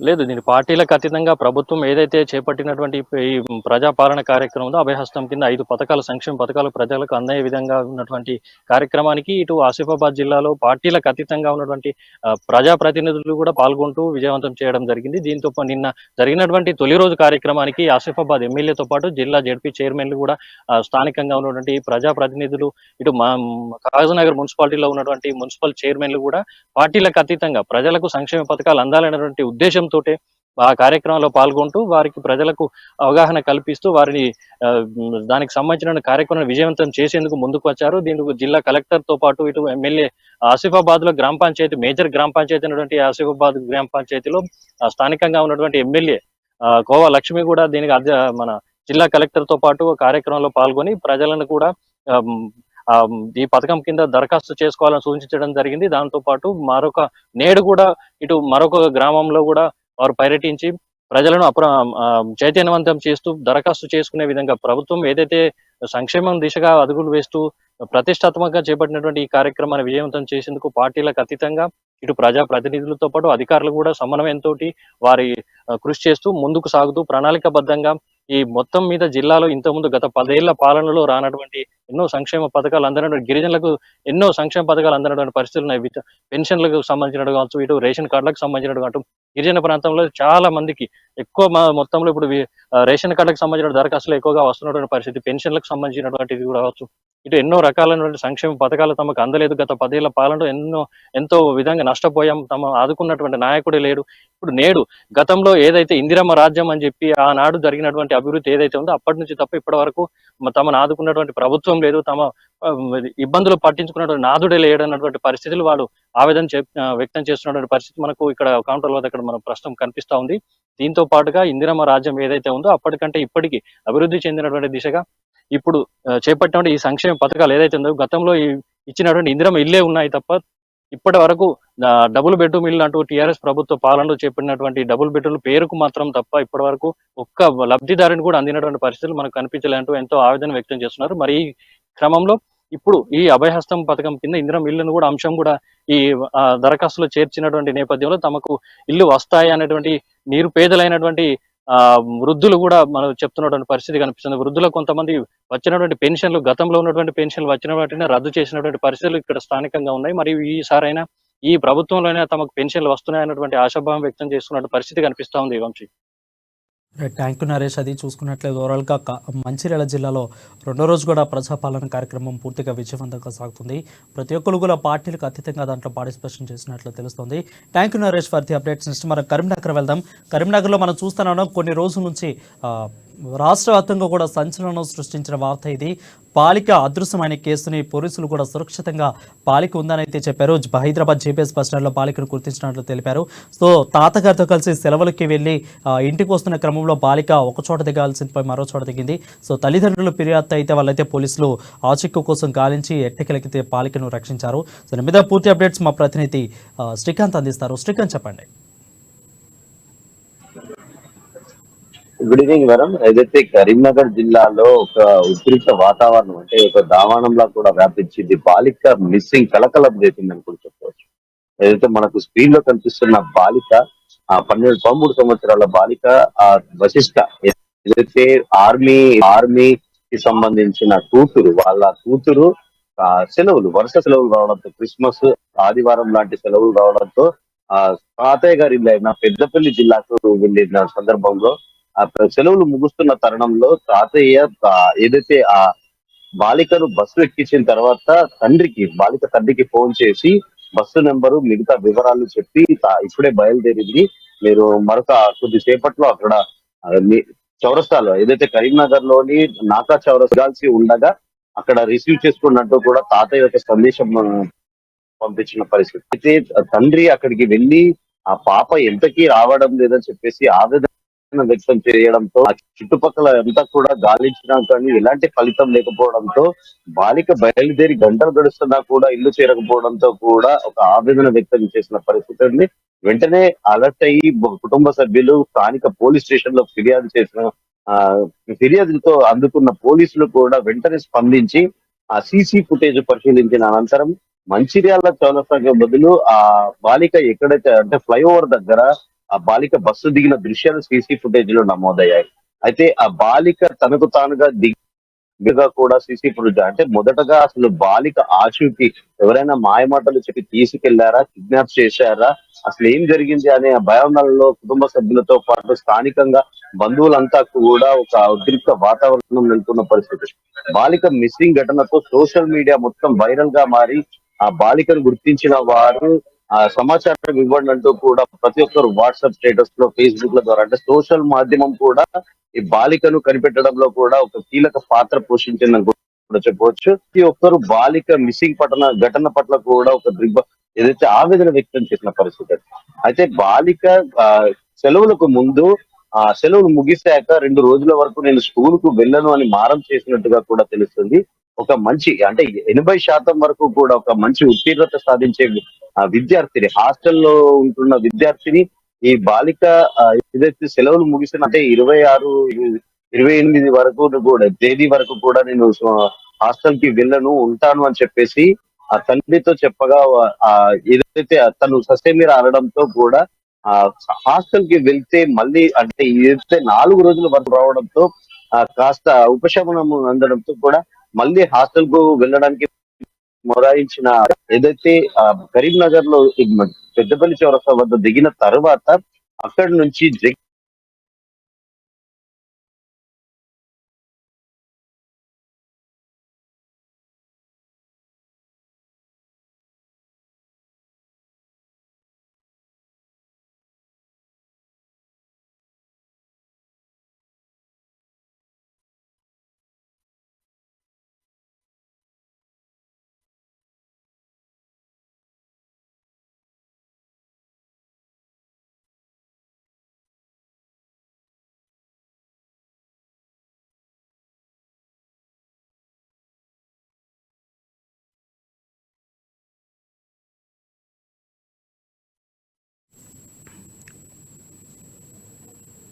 Right, thank you Srikanth for the updates. Next మనం ఆదిలాబాద్ వెళ్దాం. ఆదిలాబాద్లో విజయవంతంగా అయితే మహబూబ్ నగర్ వెళ్దాం. మహబూబ్ నగర్లో విజయవంతంగా కొనసాగుతుంది ప్రజా పాలన. అయితే ఉత్సాహంగా దరఖాస్తులు స్వీకరణ జరుగుతుంది. దాదాపు నిన్నొక్కరోజు మాత్రమే 11,595 దరఖాస్తులు అయితే స్వీకరించారు. అదేవిధంగా సీతక్క దీన్ని లాంఛనప్రాయంగా ప్రారంభించారు. దీని మీద పూర్తి అప్డేట్స్ మా ప్రతినిధి, మా రీజనల్ కోఆర్డినేటర్ సత్యనారాయణ తెస్తారు. పాలమూరు జిల్లా వ్యాప్తంగా ఏదైతే నిన్నటి నుంచి ప్రజాపాలన కార్యక్రమంలో భాగంగా నిరాఘాటంగా కొనసాగుతున్నది. అయితే ఉమ్మడి పాలమూరు జిల్లా వ్యాప్తంగా ప్రజలు స్వచ్ఛందంగా భారీ ఎత్తున ఏదైతే కౌంటర్ల వద్దకు వచ్చి తమ సంబంధించిన ఏవైతే దరఖాస్తులు అయితే చేసుకుంటున్నటువంటి పరిస్థితి ఉంది. మరోవైపు అధికారులు కూడా దానికి సంబంధించి పూర్తి ఏర్పాట్లు అయితే చేస్తున్నారు. ప్రజలకు ఏ విధమైన అసౌకర్యాలు కలవకుండా కూడా అధికారులు ఏర్పాటు చేసినప్పటికీ అక్కడక్కడ కొంత ఏదైతే ఫామ్లు కొంత తక్కువ నేపథ్యంలో కొంత ఉద్రిక్త పరిస్థితులు కూడా నెలకొన్నాయి. అయితే పాలమూరు జిల్లా వ్యాప్తంగా దీనికి సంబంధించి వచ్చే నెల 6 తారీఖు వరకు ఈ కార్యక్రమం నిరాఘాటంగా కొనసాగుతున్న నేపథ్యంలో ప్రజలు కూడా కొంత సమయం పాటించాలంటూ కూడా అధికారులు చెప్తున్నారు. దీనికి సంబంధించి అందరి దగ్గర దరఖాస్తులు పారదర్శకంగా తీసుకుంటామంటూ ఎటువంటి ఆందోళన చెందవద్దంటూ కూడా ఒకవైపు అధికారులు చెప్తున్నా కానీ ప్రజలు భారీ ఎత్తున అయితే కౌంటర్ల వద్దకు వస్తున్నటువంటి పరిస్థితి ఉంది. మరోవైపు ఇక్కడ అధికారులు దానికి సంబంధించి అధిక సంఖ్యలో ప్రజలు రావడంతో కూడా కొంత ఇబ్బందులు ఎదుర్కొంటున్న పరిస్థితి ఉంది. అయితే ఫామ్స్ కూడా కొంత అధికారులు తెచ్చినప్పటికీ అన్ని ఫామ్స్ భారీ ఎత్తున ప్రజలు రావడంతో ఫామ్స్ అయితే దొరకనటువంటి కొంత ఆలస్యం అవుతున్నటువంటి పరిస్థితి అయితే ఉంది. మనతోటి కొంతమంది వ్యక్తులు ఉన్నారు, వారిని అడిగి విషయాలు. అమ్మ చెప్పండి, మీరు ఎన్ని గంటలకు వచ్చిండ్రు? మీకు సంబంధించి ఏం ప్రాబ్లం ఉంది? మీకు ఏం ప్రాబ్లం లేదు సార్. మాకు 6 గంటలకు ఇప్పుడు నబిడే కాన్పుకుంది ఇవాళ పోవాలి, దొరకలేదు. ఇంకా ఏం చేయాలి చెప్పు? ఇప్పుడు ఇడిచిపెట్టి పోవాలంటే ఆమె పెద్ద ఆపరేషన్ కావాలి. ఆమె ఇవాళ దొరకపోదామని దబ్బున వచ్చిన పొద్దుగాల వస్తే దొరకలేదు. ఇక ఈయనే ఉండవాళ్ళు పోయినరు. అధికారులు ఏమంటున్నారు? ఎవరు తనుకోయినా ఎవరు కొనా అంటలేరు. వస్తాయి అంటున్నారు. అయ్యని అడిగినా, అగో ఈయనని అడిగినా, పెద్ద మనిషిని అడిగినా, ఎవరిని అడిగినా వస్తాయి కూర్చోండి ఇంతే అంటున్నారు కానీ ఇంకేమంటలేదు. ఇక చెప్పండి అమ్మా, మీరు ఎన్ని గంటలకు వచ్చారు? మీకు సమస్య ఏంటి? మేము 8 గంటలకు వచ్చినాం సార్. 8 గంటలకు వస్తే పాంసులు ఎక్కడెక్కడ పోయినావో, తుర్కోళ్ళకి పోయినాడు, తుర్కోళ్ళకి ఇచ్చుకున్నాడు. నేను అది కరెక్ట్ చెప్తున్నా. మాదిగోళ్ళకి ఇచ్చినాడు, అర్జెన్సీలకు వంచిండు లోపల పోయి. ఇంకా లంబడలకు లంబడలకు అందించుకున్నారు. అందరికి ఆడికి మా కాడికి తెలుగులకు గొల్లలకు అందించుకున్నారు. తెలుగు అరే నీకు ఒకదానికి అందకునొచ్చు. ఇక అందనలకు మాకు మాత్రం అందలేవు. మేము వచ్చిన ఇలా పట్టినాం. వీటికి వస్తారు కదా అని వచ్చి లోపల పెట్టి 2 లైన్లు పట్టించి మొగలు ఒక లైన్ ఆడలు ఒక లైన్ పట్టించి ఒకరొకరికి పిలిచి ఇస్తారు. కానీ మీరు పంపిణీ పూరముట నీవే నీకు పెద్ద మనిషి అంటే అదమాను కోసం నీవే రుద్దుకొని పోతావా సార్? రుద్దుకొని పోతే సరిపోయిందా? అది పద్ధతి కాదు కదా. లైన్లు పట్టించి ఈ ఒక్కరొకరికి ఇచ్చుకుంటూ పోతే అందేటి ఎంత అందరి ఎంతమంది తక్కువ పడతాయి సరిపోతాయి మిగతా తెలుస్తుంది. ఇక ఇప్పుడు అడిగితే అయిపోయినాయి పోయి తెస్తా ఇప్పుడు అని పోయిండు రాలేదు. అమ్మ చెప్పండి, మీ సమస్య ఏంది? అధికారులు అందరికి అందుతాయంటున్నారు. మాకు దొరకలేవు. మాకు మేము పొద్దుగాల వచ్చినాం. 7 గంటలకు వస్తే ఒక ఆయన ఇంత మట్ట పెట్టుకున్నాడు. అక్కడ ఉరుకుతాడు, అక్కరుకుతాడు. ఎక్కడ ఉరకాలి? మేము ఎక్కడ ఉరకాలి? దొంగనాలా దొరానాలా కట్టాలు పెట్టుకొని ఉరుకుతే నీ గలికి నీవు వంచుకుంటివి. మేమేం చేస్తాం? మేమేం చేయాలి? ఇక్కడ కొట్టుకొని సావాలనా? చెప్పండి, మీ సమస్య ఏంటి? మీరు దేని మీద అప్లై చేసారు? మీకు కోసం మా భర్త చనిపోయి 4 సంవత్సరాలు అవుతుంది సార్. మాకు ఇంతవరకు పింఛన్ లేదు. 3 సార్లు అప్లై చేసిన, అయినా సరే రాలే. ఈసారి మళ్ళీ చేసిన. ఇల్లు కూడా అంగలేదు, ఇల్లు కోసం కూడా చేసిన. అవే కావాలని చేసినాం అంతే. ఇంకా అయితే ఏమైనా సమస్యలు ఎదుర్కొన్నారా? అధికారులు ఏమంటారు దీని మీద? దాని గురించి అయితే నాకు తెలియదు సార్. నాకైతే తెలియదు దాని గురించి. అయితే నా గురించే నేను పెట్టుకున్నా అంతే. అయితే దీనికి సంబంధించి కొంత ఫారాలు అధికారులు ఇవ్వడం లేదంటూ ఉదయం 6 గంటలకు వచ్చి కూడా తాము వెయిట్ చేస్తున్నటువంటి పరిస్థితి ఉంది. అయితే అధికారులు ఇక్కడ చెప్తున్నారు తప్ప ఫామ్స్ ఇవ్వడం లేదంటూ కూడా చెప్తున్నటువంటి పరిస్థితి. ఇక్కడ మరికొంతమంది ఉన్నారు, వారిని అడిగి విడిచేది. చెప్పండి, ఇక్కడ ఫామ్స్ సరైన రీతిలో లేవంటున్నారు. దీనికి సంబంధించి ఒకవైపు వస్తున్నాయంటున్నారు, ఉదయం 6 గంటల నుంచి వెయిట్ చేస్తామంటున్నారు. దీని మీద మీరేమంటారు? వాస్తవానికి ఏంటంటే కార్యక్రమం మధ్యాహ్నం 2 గంటలకు వెళ్ళి ఉంది. అయితే అది వాళ్ళు 8 గంటలకు వెళ్ళి వాళ్ళు వెయిట్ చేయడం వల్ల కొంచెం అధికారులు రాకపోవడం వల్ల కొంచెం ఇబ్బంది అయితే కలిగింది. అది వాస్తవము. కొంచెం ఫామ్స్ తక్కువ రావడం వల్ల ఇవన్నీ ఇబ్బందులు అయినాయి. ఎందుకంటే ఇప్పుడు జనాలకు 10 సంవత్సరాల కల్లా ఎలాంటి పథకాలు అందలేవు. ఈరోజు గవర్నమెంట్ వచ్చి మనకు 26 రోజులు ఏమో అవుతుంది కదా. ఇది ఒకటేసారి 10 ఏళ్ల బాధను వాళ్ళు ఒకటేసారి ఈ విధంగా చూపించడం జరుగుతుంది. వాస్తవానికి ఖచ్చితంగా కాంగ్రెస్ ప్రభుత్వం ఏవైతే 6 గ్యారెంటీలు చెప్పిందో ఖచ్చితంగా గడప గడపకి తీసుకెళ్లే బాధ్యత మేము ప్రతి ఒక్కరం తీసుకుంటాము. ఈ వాస్తవానికి ఏంటంటే 8 గంటలకు జరగాల్సిన ప్రోగ్రాము 8 గంటలకు పెట్టడం వల్ల ఈ విధంగా ఇబ్బంది జరిగింది. ఎవరు కూడా అధైర్యపడొద్దు. మేము ఆల్రెడీ అధికారులతో మాట్లాడినాము, ఎమ్మెల్యే గారితో కూడా మాట్లాడి. Thank you Pradeep. అది చూసుకున్నట్లయితే త్వరగా మహబూబ్ నగర్లో కూడా అలాంటి ప్రక్రియ జరుగుతోంది. ఖచ్చితంగా ప్రజలు కూడా కొంత తీవ్ర అసంతృప్తి వ్యక్తం చేస్తున్నా కానీ ఖచ్చితంగా ప్రజలకి దరఖాస్తులు అందుతాయని అయితే ఆశాభావం వ్యక్తం చేస్తున్నారు. నెక్స్ట్ మనం ఇదే అంశం మీద ఆదిలాబాద్ వెళ్దాం. ఆదిలాబాద్లో కూడా విజయవంతంగా కొనసాగుతుంది ప్రజాపాలన. అయితే సీతక్కతో దీన్ని లాంఛనంగా ప్రారంభించేసినట్లు తెలుస్తుంది. దాదాపు తొలి రోజే జిల్లా వ్యాప్తంగా 11,595 దరఖాస్తులు స్వీకరించారు. అదేవిధంగా ఇంకా దీన్ని రేటు కూడా ఇంకా పెరుగుతుందని చెప్తున్నారు. దీని మీద పూర్తి అప్డేట్స్ మా ప్రతినిధి మా రీజనల్ కోఆర్డినేటర్ సత్యనారాయణ ఇస్తారు. సత్యనారాయణ చెప్పండి. Good evening. అయితే ఓవరాల్ గా చూస్తే ప్రజా పాలనలో దరఖాస్తుల స్వీకరణ కార్యక్రమం మాత్రం చాలా విజయవంతంగా కొనసాగుతుంది. ప్రజలు ఉత్సాహంగా ఎక్కడైతే కౌంటర్స్ ఏర్పాటు చేశారో ఆయా కౌంటర్లకు విచ్చేసి వారి దరఖాస్తులను అయితే అక్కడ ఉన్నటువంటి ఒక అధికారులకు ప్రజా ప్రతినిధుల సమక్షంలో అందిస్తున్నారు. నిన్న సీతక్క లాంఛనంగా జయనది మండలం జామిని గ్రామంలో అట్టహాసంగా ఈ యొక్క కార్యక్రమాన్ని ప్రారంభించింది. ఓవరాల్ గా నిన్న జిల్లా వ్యాప్తంగా 11,595 అప్లికేషన్స్ ఏవైతే ఉన్నాయో అవి దరఖాస్తుదారులు వారికి అధికారులకు అప్పగించారు. ఇక రెండో రోజు కూడా ఇక్కడ దరఖాస్తుల స్వీకరణ అయితే ఊపందుకుంది. మరోవైపు ఆ దరఖాస్తులకు సంబంధించి ఇప్పటికే జిల్లా వ్యాప్తంగా ఓవరాల్ గా ఆదిలాబాద్ పట్టణానికి సంబంధించి 48,393 కుటుంబాలు ఉండగా వారికి సంబంధించి 218 కౌంటర్స్ 49 వార్డుల్లో 218 కౌంటర్స్ ఏర్పాటు చేశారు.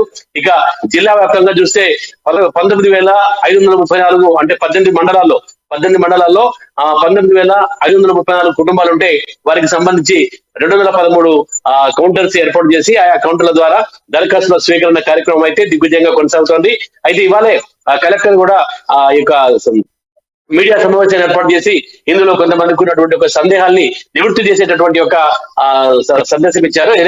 ఎక్కడైతే గ్రామస్తులకి కొంత అవగాహన ఉండదో, అంటే నిరక్షరాస్యులు ఉంటారో లేదా భాషలో కొంత ఏవైతే వారికి ఇబ్బంది కలుగుతుందో అలాంటి చోట్ల ప్రత్యేకంగా హెల్ప్ డెస్క్ కూడా ఏర్పాటు చేసినట్టుగా చెప్పారు.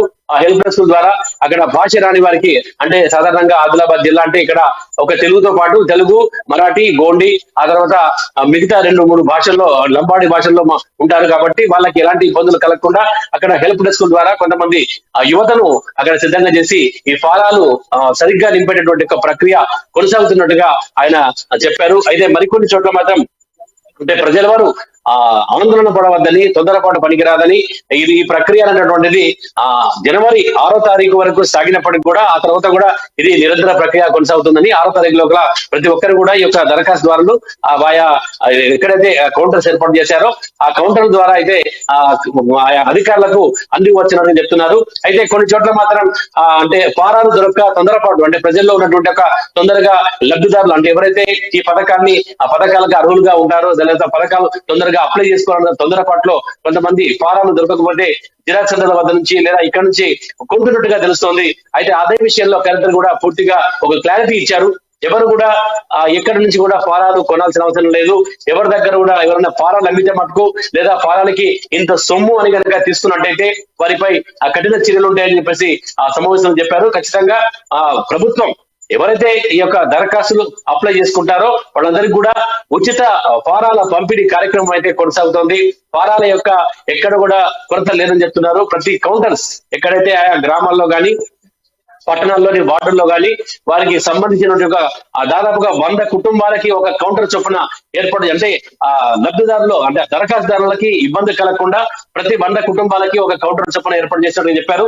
సో ఆయా కౌంటర్లలో ఫారాలు సిద్ధంగా ఉన్నాయని, సో ఆ దగ్గరికి వెళ్ళి ఆ ఫారాలు తీసుకొని అక్కడ పూర్తి ఫారాలు అన్ని సరిగ్గా నింపి ఎక్కడైతే అవసరం ఉంటుందో అవసరమైంది అంటూ టిక్ చేసి దానికి సంబంధించినటువంటి ఒక ఫోటో దానిపైన అతికించి ఆ తర్వాత ఒక ఆధార్ కార్డ్ జిరాక్స్ ఉంటే రేషన్ కార్డ్ జిరాక్స్, తర్వాత చివరన సంతకం పెట్టి ఆ తర్వాత తీసుకునే రసీదు కూడా, అంటే ఇచ్చినట్టుగా తిరిగి రసీదు కూడా తీసుకోవాల్సిందిగా కలెక్టర్ అయితే అక్కడ ప్రజలకైతే అవగాహన కల్పించారు మీడియా సమావేశం ద్వారా.